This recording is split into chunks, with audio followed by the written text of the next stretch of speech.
Morning or afternoon, everyone, depending on where you are. Hope everybody is keeping healthy and safe. And thank you so much for joining today.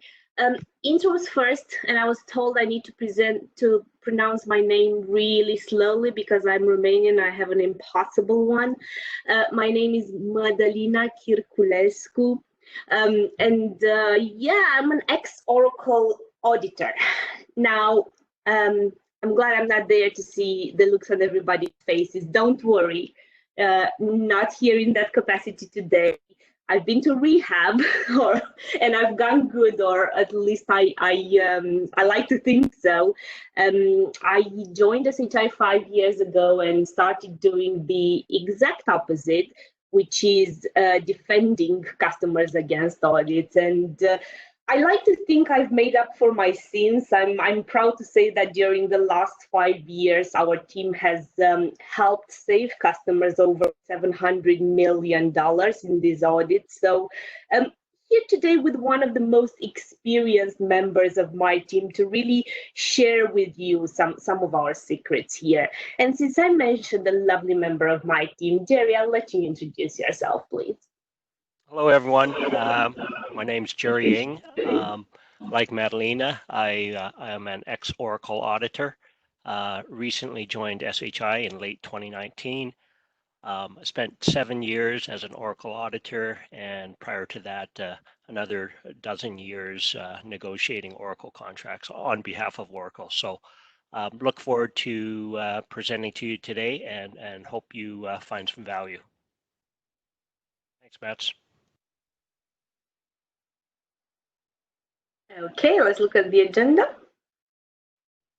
So the agenda for today, we'll be talking a little bit about audits as a whole, how the software publisher views an audit, what their objectives and goals are in auditing their customers. We'll talk a little bit about industry trends as far as audits in the software market looks like. We'll talk a little bit about best practices for both you as a consumer of the software, some of the things you can do to help defend against an audit should one occur, and then we'll talk a little bit about some of the best practices that we apply to help protect your interests. And following that, we'll talk about some customer stories, both from the perspective of some successes in terms of how we've been able to mitigate and eliminate compliance exposures for our customers. And then we'll also talk from the other perspective of some audit scenarios where it could be considered a success for the software publisher. So just to give everybody a rounded look at what can happen out in the market. Okay, Matt. Okay, Doug. So let's get this all started. So, what's an audit?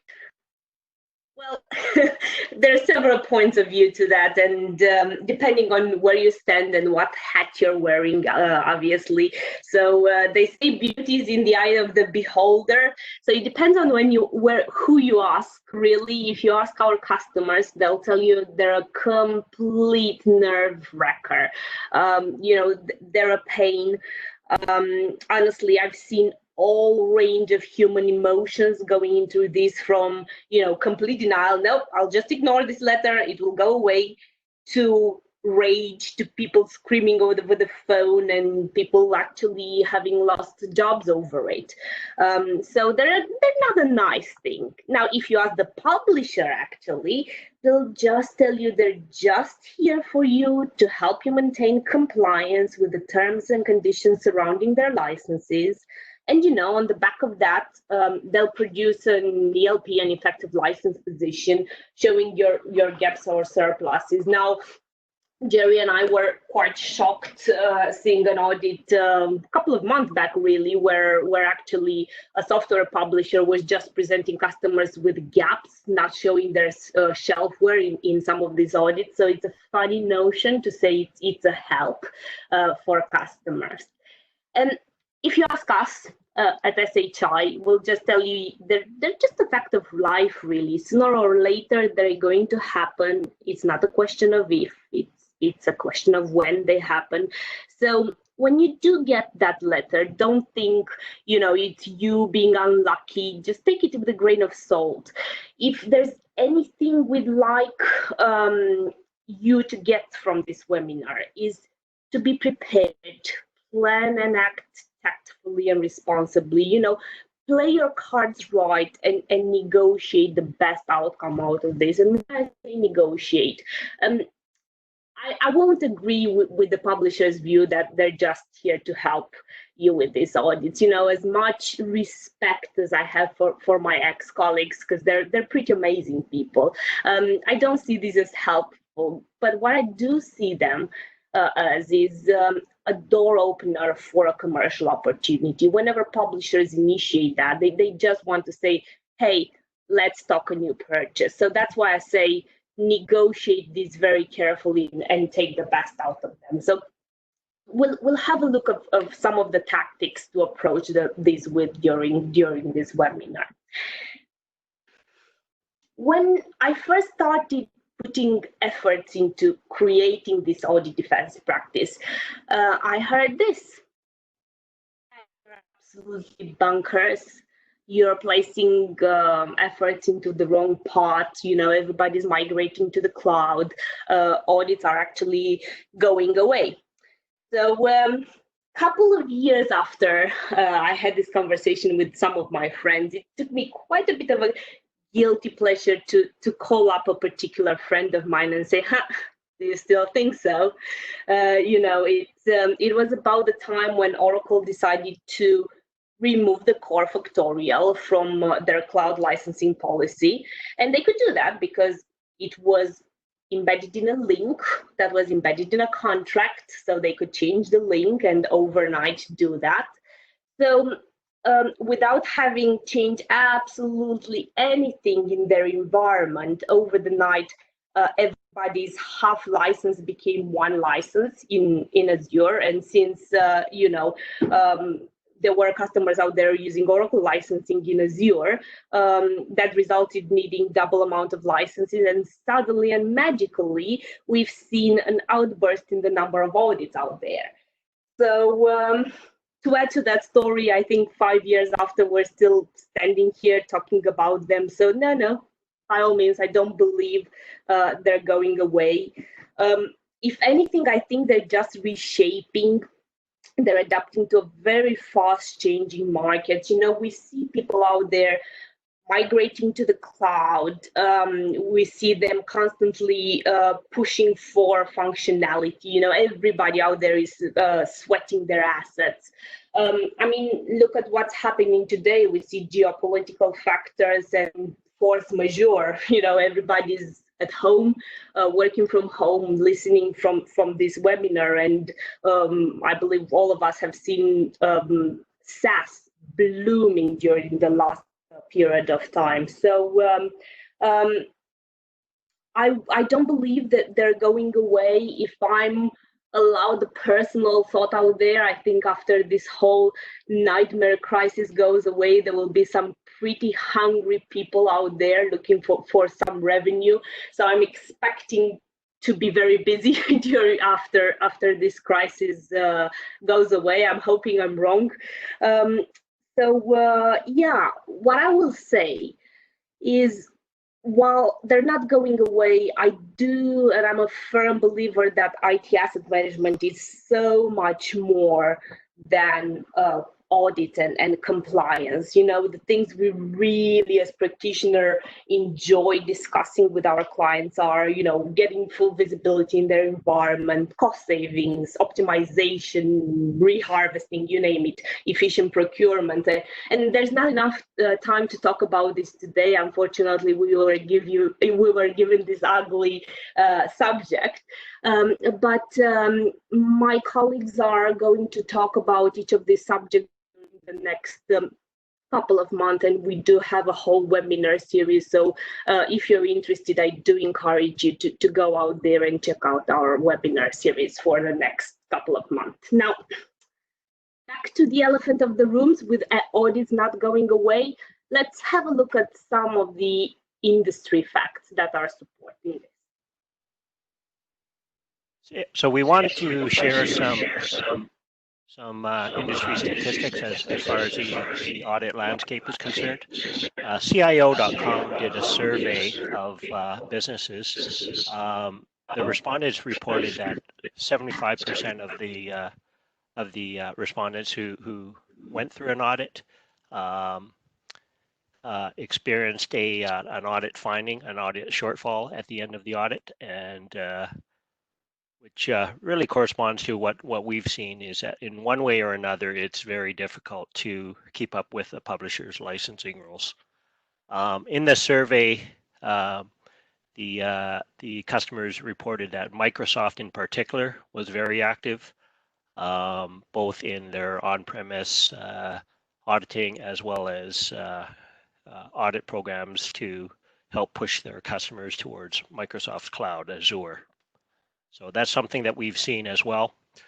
The audit is a bit of a poker game, and Gartner has reported that usually it's the party who has the best paperwork, who keeps the best track of their records, who has a better outcome in the audit. You may be surprised to hear that in a lot of cases a publisher will be missing paperwork, and obviously that impacts on their ability to enforce a license position. So we certainly do recommend that you keep good track of your contracts, keep copies of your original purchases, the license agreements that are associated with them, as well as status of your support renewals. So really the devil is in the details, and we've seen that borne out many, many, many times.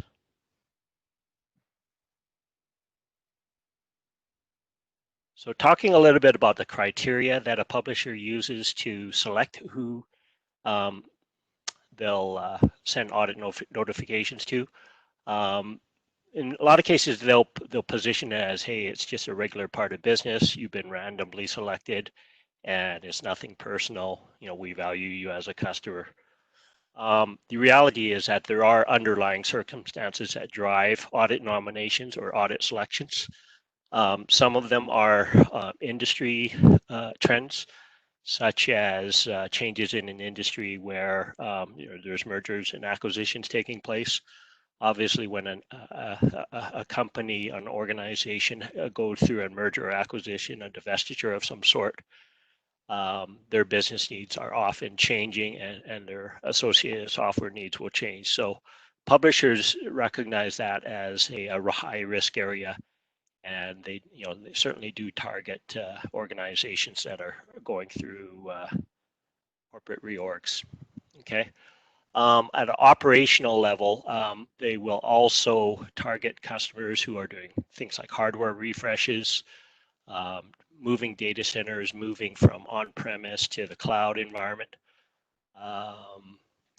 And then third, and a very common one that's always been the case is if you're a customer that hasn't purchased from the publisher in quite some time, that can be perceived in a couple ways by the publisher.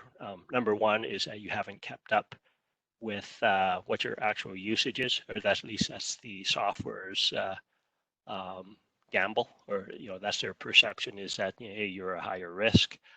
The other perspective to that, and this is a little bit cynical, but publishers, at least some of the publishers' sales account teams, if you haven't purchased in quite some time, they can look at you as, hey, this customer is not really our best customer, and we can afford to quote unquote ruffle some feathers by sending an audit notification. Next slide. Why don't we do a poll? You want to do? Okay, let's see which people have been audited by. So I'm going to open a poll.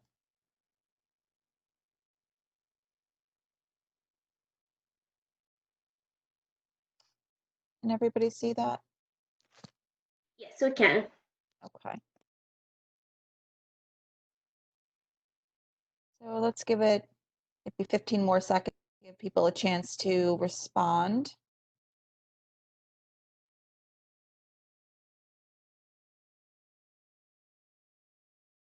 Okay. Let's see the answers.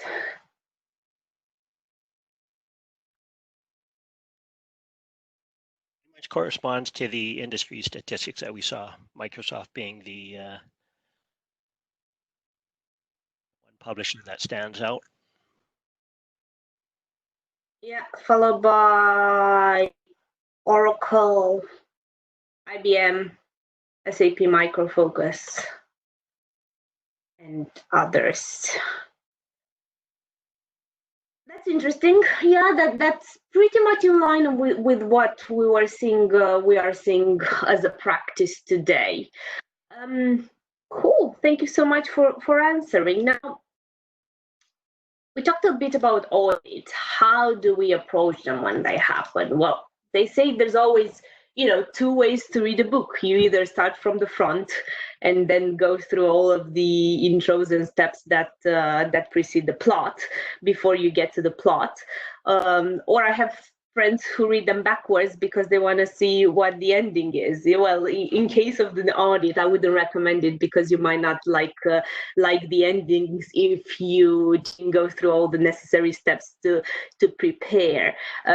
Now, of course, as item practitioners, we always advocate for customers to be proactive because this leads to the most drama-free endings. But whether it's going to sound basic, but I will really, really, really insist, whether you've prepared in advance or not, the most important thing when you do get that audit letter is don't panic. I cannot stress that enough. I know it sounds silly, but I've seen so many people, and I still see them get themselves tripped over this. They're panicking, they're acting hectically.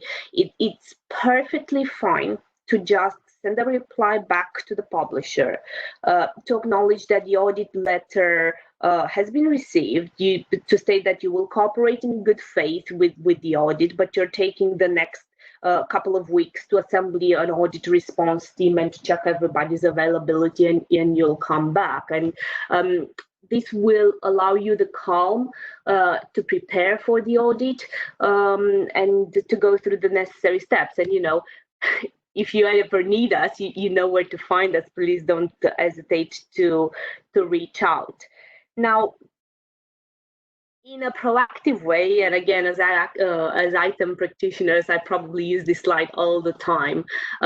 Customers would already have people, tools, and processes out there to prepare for it. It's great if you have visibility in your environment, so that when an audit letter hits you, you know exactly what to expect and how to approach this.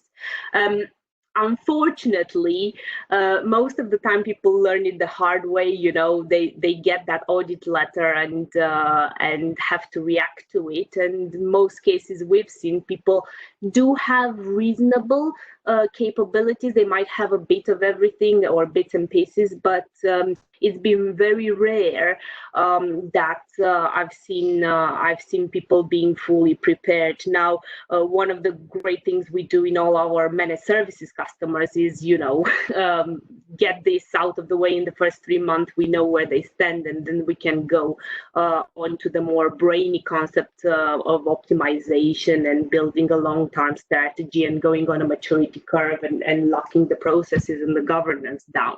But, if there's only a few steps that you can do proactively here, every publisher has its specialty of the house, and they all have that special ingredient they want to spice up audits with.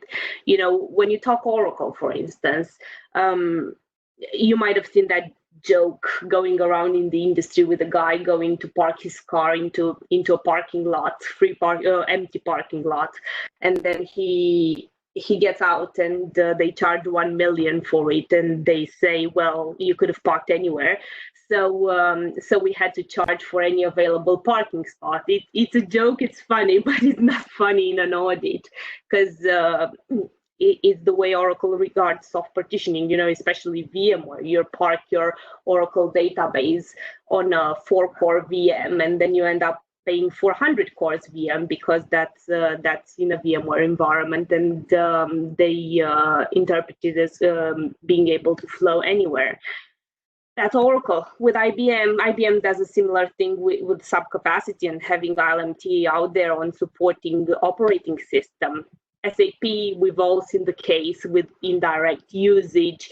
Microsoft has a few, but VDIs and remote desktop services are among there as their top thing. So every publisher will have a big risk bucket. Just check that, and make sure you eliminate a lot of that from the first step. Now, that's if you take it proactively. If you get it reactively and get that audit letter and you don't know where you stand, we like to get customers through a few steps, just to prepare them and to allow the time to come out of this audit in the right manner. Jerry, I'll let you take this on, because I know you only repeat this 10 times a day. Sure, thanks, Beth. Yeah, so just wanted to show what we call our playbook, which is our standard best practices approach to helping our customers when they get that dreaded audit letter. So the first step is to implement controls. We ask you to shut down communications with the publisher other than through a designated point of contact. Really need to be careful about what you say and any information you provide, whether in writing or verbally, which can, certainly the publisher can use against you. So certainly we recommend that you designate and set up a specified teams with roles and responsibilities for who's going to handle what as far as fulfilling the contractual audit obligation. The next step is we recommend that you request and actually demand a non-disclosure agreement with a publisher.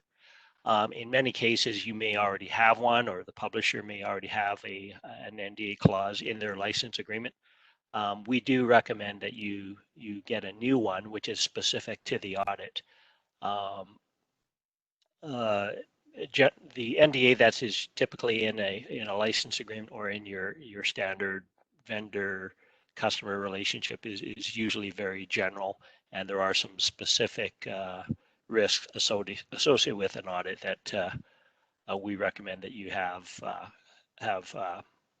covered and protect yourself from. Okay. One of the common complaints that customers tell us about when they go through an audit is what's called audit scope creep. So an audit can start off with a predefined set of parameters, and as you proceed through the audit, or as the publisher proceeds through the audit, they start to find out more, and some additional questions can be raised on the publisher side, and then they decide that, okay, well, maybe we want to increase the scope of the audit. Maybe that's expanding it to other organizations or other products other than what they initially said they were going to audit. So that's something that we want, or we recommend that you have clearly defined at the outset, and really fence things in, so to speak. Okay. Next step is to conduct your own self-audit, so to speak. We'll call that an internal assessment. So the purpose of that is to, again, just identify, where the areas of exposure are, so that you're better prepared to deal with the publisher when it comes down to the final audit outcome. So that's something that SHI can assist you with. We've been through the audit practice with publishers, and we can help you avoid some of the common pitfalls. Okay. Now, once you've done that internal assessment, we can help you understand where you stand relative to what you have license rights to. If there's any cleanup required, that would be called what we call an optimization, and right sizing of your software usage to either eliminate any compliance shortfalls, or eliminate or reduce any compliance shortfalls. Now, once you've scrubbed things over in that manner, at that point, then we would recommend that, only at that point would you recommend that, or we recommend that you send the data to the publisher. Okay. So once that happens, the publisher is going to go through their process and issue you an audit outcome. And at that point, we stress that, hey, this is not something that you have to take as gospel. It is something you can negotiate, and we certainly recommend that you challenge, question, dispute any items that you don't agree with or that you don't fully understand. And you'd be surprised where there's room for negotiation.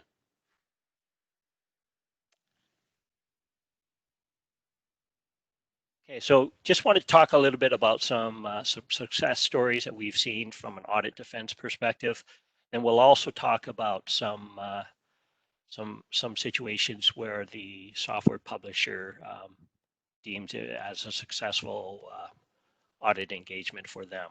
So, Mads, do you want to start with first customer? Yeah, let's spice things up a little bit. And there's so many cases that we've been through. We were actually trying to pick and choose which ones to share.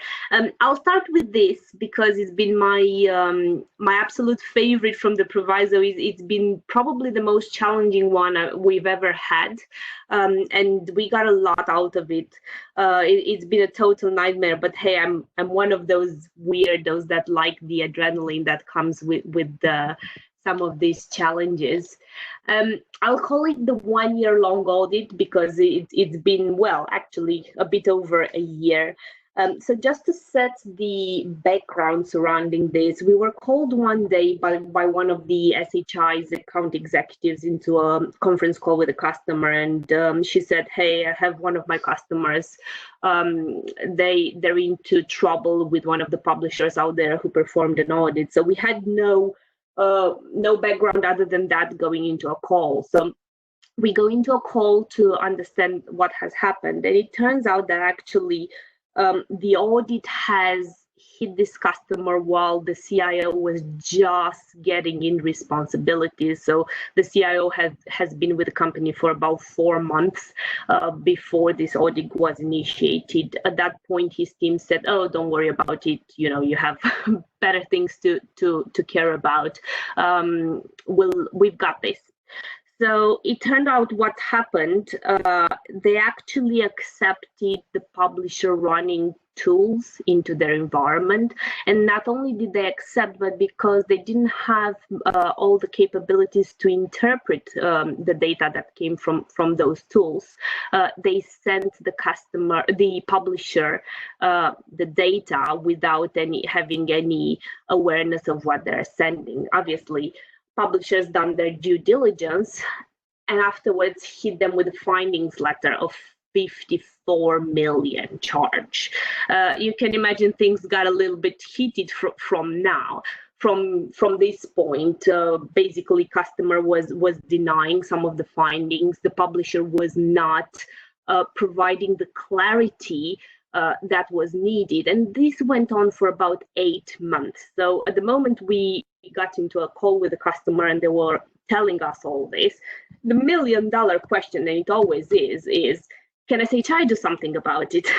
And I'm Latin and I'm straightforward and I'm an honest person. So all I can promise customer is that we'll do our absolute best into this, but this is the worst case scenario that you don't want to find yourselves in.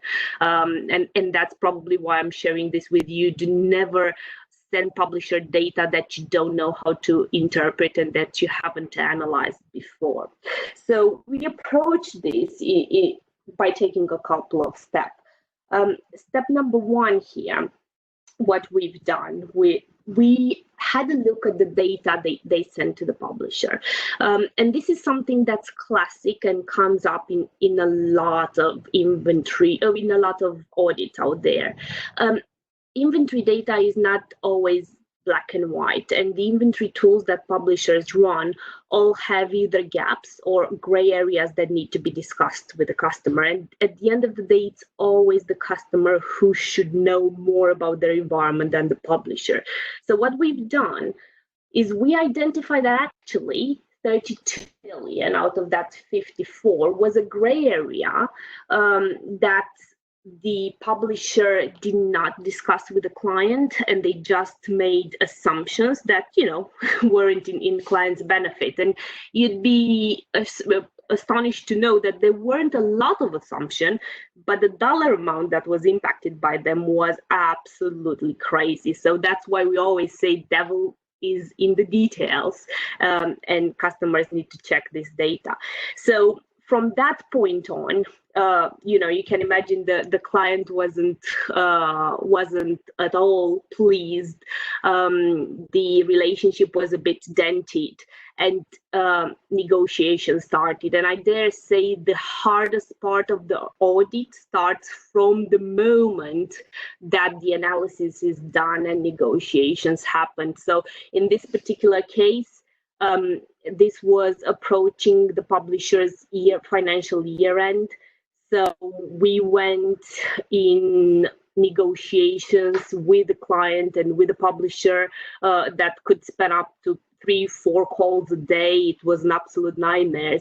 But managed to get this to 9.6 out of 54, which was amazing from one point of view in terms of the savings that were achieved.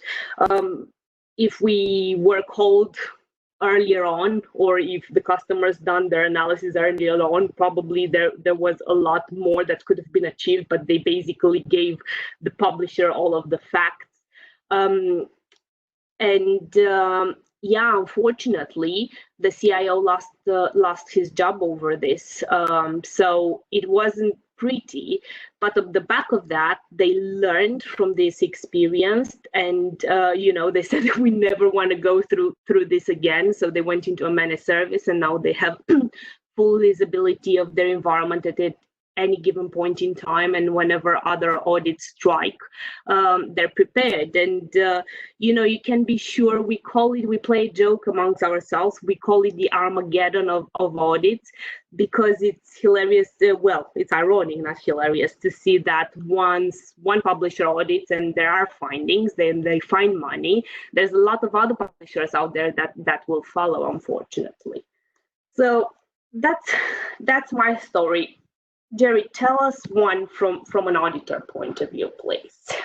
Sure. So yeah, I wanted to talk about one scenario where the publisher obtained what was the best possible outcome in their view.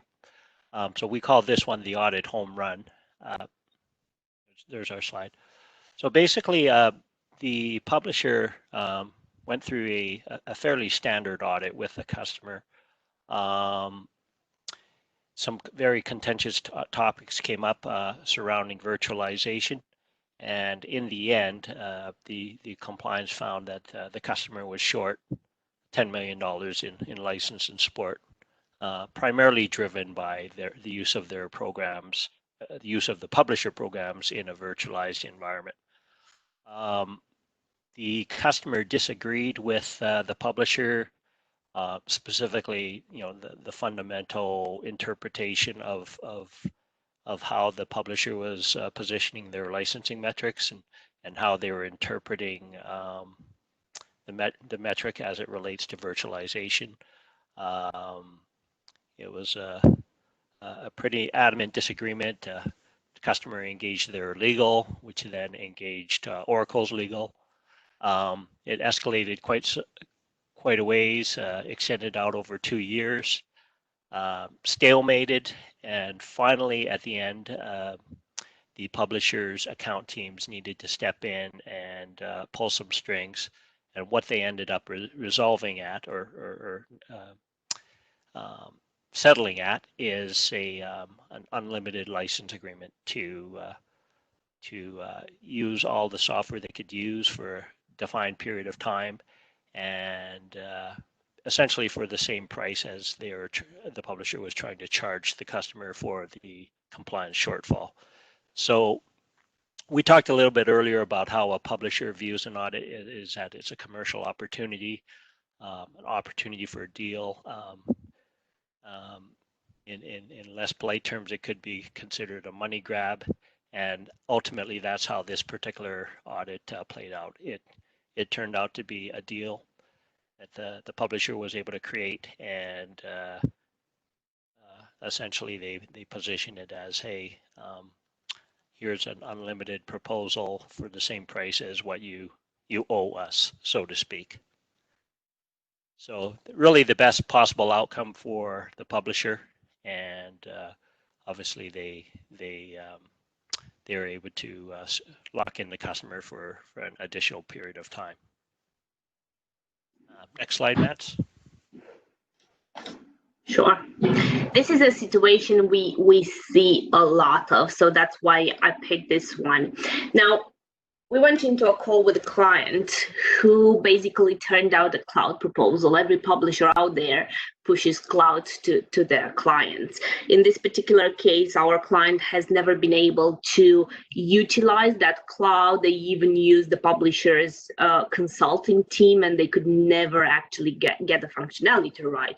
However, after 2 years, the sales rep knocked on their door and say, hey, how about renewing? And at that point, basically, you can imagine the client said, are you joking with us? No way, go away. They did go away. They did come back after 4 months with an audit.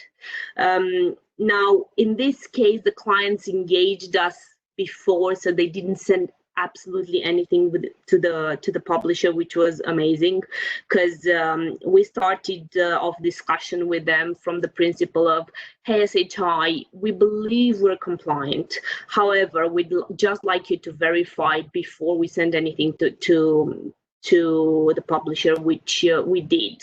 Turns out they had 136 million exposure into this case, which was an absolute nightmare. Now, take into account client is public sector, we're talking highly regulated environment and outsourced IT operations, which made things harder to go through the bureaucracy of an audit.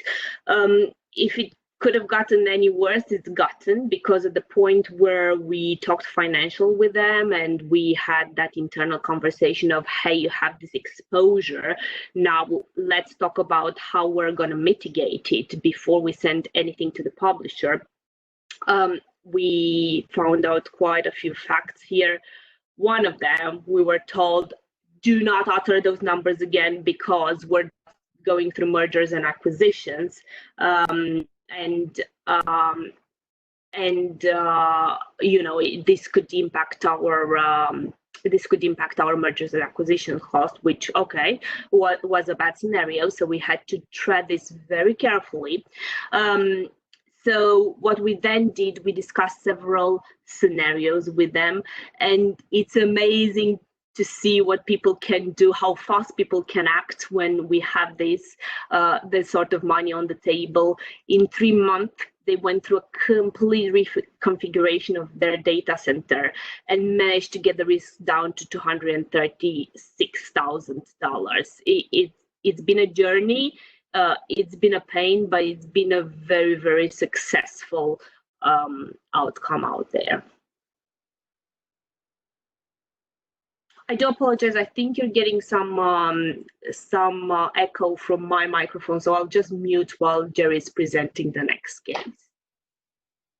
Thanks, Mads. Yeah, so wanted to talk about another customer scenario that we saw where they actually had sold off part of their company, and prior to the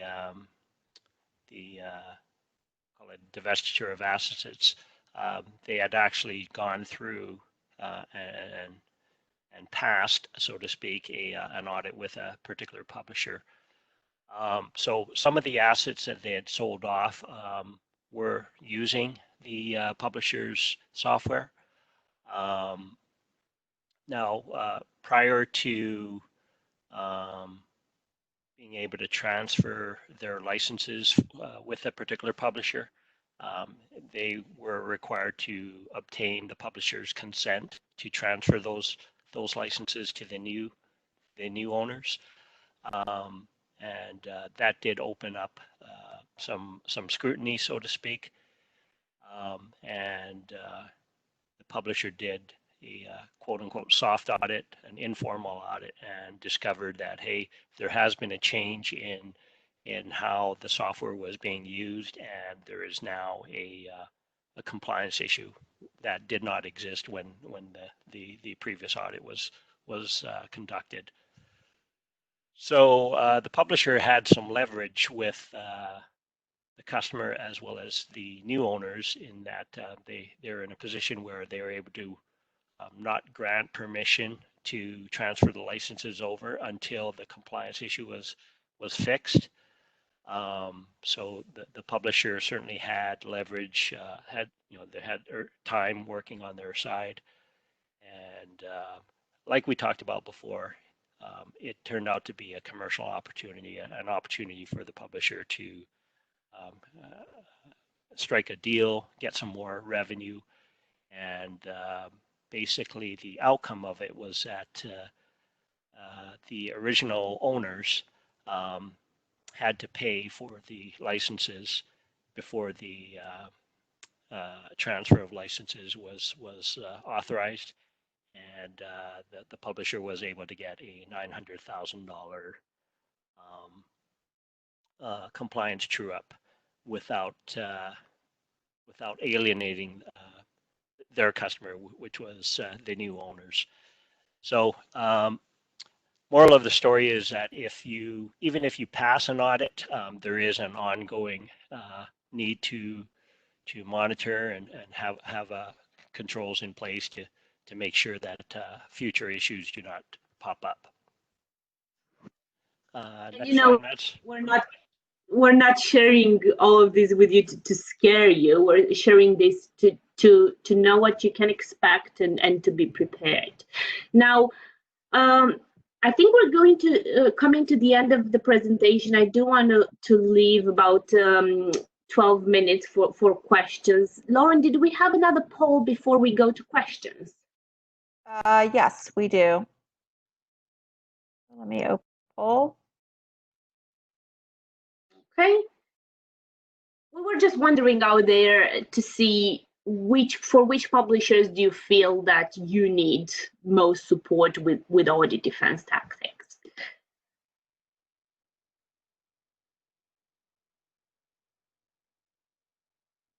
Okay.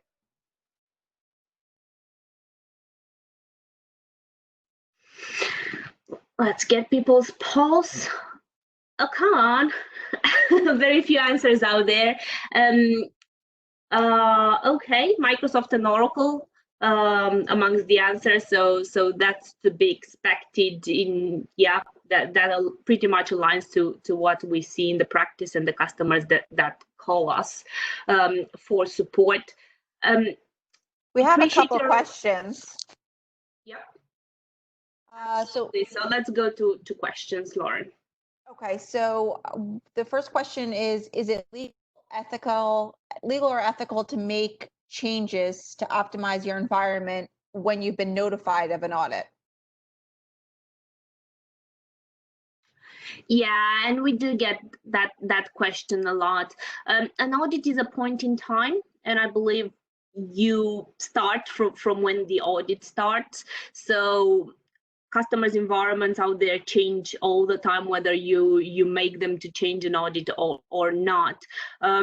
What's I believe it's ethical is that customers pay for what their utilization is and not for what their utilization is not, if you know what I mean. So whether they could optimize, fine. If there are some gaps at the end of the process when clients reach the most optimized position, I do believe those need to be mitigated with the publishers. But until then, I think every client out there is there on the market to get what's best for themselves. Do you want to add anything to that? Yeah, I would add, Mads, that every customer has the right to use their software to meet their business needs. So the licensing rules just have a bearing on what you need to pay for that. But every customer has the right to make changes to their software usage, before, during, and after the audit. Another one, we have a highly secured network and have concerns about giving the publisher access. Do we have to? No, most of the cases not, and I'm glad this question came about. So first of all, it depends on every publisher. Most publishers out there do not have it in the audit clause. So the first thing you have to do is go to your agreement and check your audit clause. We've seen it very rarely on the market, and when clients do go into that kickoff call with the publisher, what the publishers will try to do, obviously in their favor, is push their own inventory tools into customers' environment. We advise our clients to push back on that and approach it from a different perspective, which is ask the publisher for the data points that they need collecting in order to verify compliance, and then see how they could meet those data points with their own inventory sources or with whatever is out there available on the market. Okay. How about if I have a compliance problem, can you help us negotiate with the publishers directly? Yeah, we do get involved into a lot of these. Obviously, we want to have all the facts straight before we go into negotiations. So we actually want to verify the facts and make sure we between us and the clients, we have everything set up correctly. So yes is the answer. What we do need to do is, SHI works under NDA with all of its clients. So whenever these cases come about, we need the client to express this and to release us from the NDA from these purposes. But yeah, we do go into a lot of these negotiations. Specialty of the house, I guess. Okay, we have one more. Can you assist us in handling communications with the publisher? Yeah, same case. Absolute same case. But wherever is communications or negotiations or whatever it is with the publishers, we can help. Never going to do is go blindfolded into these negotiations. So what we go with customers through is understand their data, understanding their environment, and go into that poker game with a strategy, because you always have to know more than the publisher in order to play your cards right. So yes, we do get into and assist customers with communications, provided they release us from the NDA. Okay, great. I don't see any more questions. If anybody has any more questions, please send them to me. Or if we haven't gotten to your questions or you can think of them afterwards, please send us all your questions to itam@shi.com, to the alias that's on your screen now. We'll be happy to get back to you and answer them. But if there's nothing other than that, we want to thank you for your time, and we hope that you found this helpful and informative. Just as a reminder, I'll be sending out a link of the recording to everybody that was on this call, so you can have it. And we'll also, for the first 5 people that reach out to us at itam@shi.com, we will go ahead and we have an audit playbook that we will give to you guys, as well as a 1-hour consult. So you can discuss with our experts directly any issues you've been having. So with that, I will say thank you and have a great rest of your day, afternoon, evening. Thank you very much to everyone that participated. Please keep safe. Thanks, everyone. Thank you.